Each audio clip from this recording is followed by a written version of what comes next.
Hey, bonjour à tous, bienvenue sur la chaîne Camtech Formation pour une nouvelle capsule vidéo. Cette semaine, je vous parle du règlement sur les allocarbures. Qu'est-ce que ce règlement-là?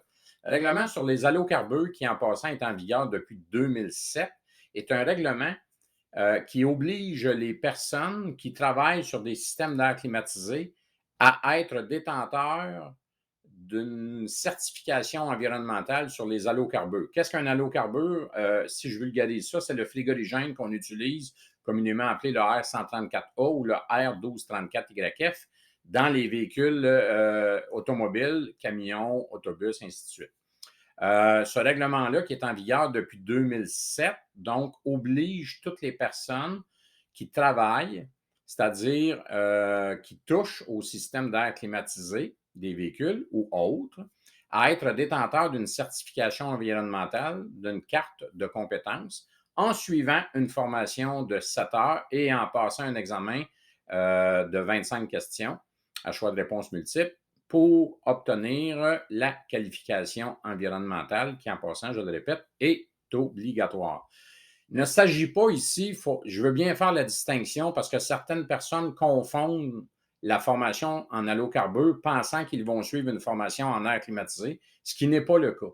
La formation en allocarbures n'est pas une formation qui traite de l'entretien et de la réparation des systèmes d'air climatisé. C'est une formation qui est un cours, qui est une formation de sensibilisation à l'environnement, c'est-à-dire gaz à effet de serre, protection de couche d'ozone, empêcher les rejets de frigorigènes, qui est la problématique, etc., etc.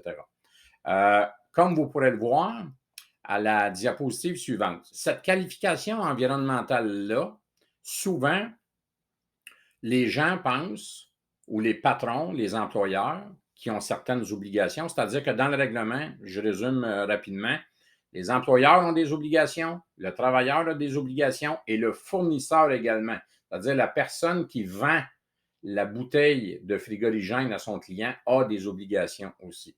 Je ne pourrais pas passer au travers toute la loi pendant cette courte capsule vidéo, mais bref, si vous voulez avoir plus de détails, vous pouvez me laisser une question au bas de la vidéo et ça me fera plaisir de vous répondre ou d'y répondre.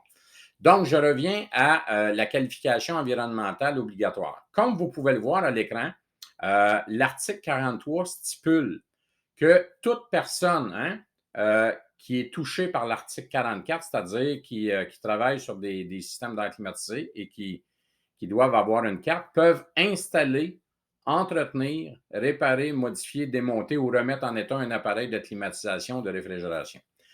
Ça veut dire quoi, ça? Ça veut dire que souvent, les personnes me disent, Hugo, moi, je n'ai pas besoin de cette carte-là ou je n'ai pas besoin de ça parce que je n'en remplis pas de système.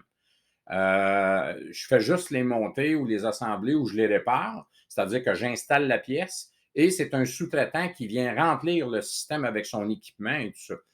Vous ne pouvez pas faire ça. Donc, en vertu de l'article 43 et en vertu du règlement, quiconque installe, tel qu'il est marqué à l'article 43, ou démonte une composante, il n'est pas inscrit de vider le système ou de vidanger le système ou de vider ou de récupérer. C'est marqué démonter une composante. Alors, si vous démontez, exemple, un condenseur, parce que vous devez avoir accès à un moteur ou quoi que ce soit, vous devez être détenteur de cette qualification-là pour être en loi, c'est-à-dire être réglementaire et vous conformer à la loi. Donc, pourquoi? Parce que la loi est faite de sorte qu'on veut sensibiliser les travailleurs et les gens qui travaillent sur ces véhicules-là à l'importance de ne pas rejeter des allocarbures dans l'atmosphère pour ne pas endommager la couche d'ozone et ne pas amplifier l'effet de serre. Les frigorigènes sont des gaz à effet de serre très puissants, soit dit en passant. Donc, la raison en arrière de ça est pour ça. Alors, souvent, on se fait dire, je me fais dire, go, je n'ai pas besoin de cette carte-là, moi, je n'en remplis pas de système. Ici, il ne faut pas comprendre qualification égale remplissage ou récupération d'un système. Ce qu'il faut comprendre, c'est que si je touche au système de quelque façon que ce soit, je dois être détenteur de cette qualification environnementale-là. Entre autres, parmi les obligations, tantôt je disais, les employeurs ont des obligations, les travailleurs ont des obligations et les fournisseurs ont des obligations. Donc, une des obligations majeures qui appartient au mécanicien qui fait l'intervention sur le véhicule, c'est de compléter un registre des travaux. C'est obligatoire en vertu de la loi. Il y a certaines choses qui sont obligatoires à mettre sur le registre, tout ça. On voit ça en détail lors de la formation, entre autres, mais je fais juste vous informer, je vous donne l'information à savoir, soyez conscient que dès que vous faites une intervention sur un système, ne serait-ce qu'un démontage, une réparation, encore une fois, je ne parle pas nécessairement de remplir un système ou de le vidanger, ça peut être un démantelage, ça peut être un démontage ou quoi que ce soit. Vous devez compléter un registre des travaux et ce registre-là doit être conservé pendant 5 ans à partir de la date des travaux. Naturellement, c'est l'employeur qui conserve ou l'entreprise qui conserve la copie du registre, mais c'est le mécanicien au Québec qui doit remplir ce registre-là contenant tous les détails qu'on voit de façon détaillée durant la formation. Et naturellement, ben, s'il y a un règlement en vigueur, s'il y a une loi en vigueur, vous comprendrez qu'il y a des sanctions prévues. Donc, il y a 2 types de sanctions prévues au règlement sur les allocarbures. Il y a des sanctions pécuniaires, administratives pécuniaires, une amende que vous pouvez avoir si vous n'êtes pas conforme. Et l'amende peut varier, ça peut être assez salé. Là. On parle d'amende qui varie de 250 aller à plus de 3000 $. Et il y a également des sanctions pénales aussi, incluant des peines d'emprisonnement qui pourraient, je dis.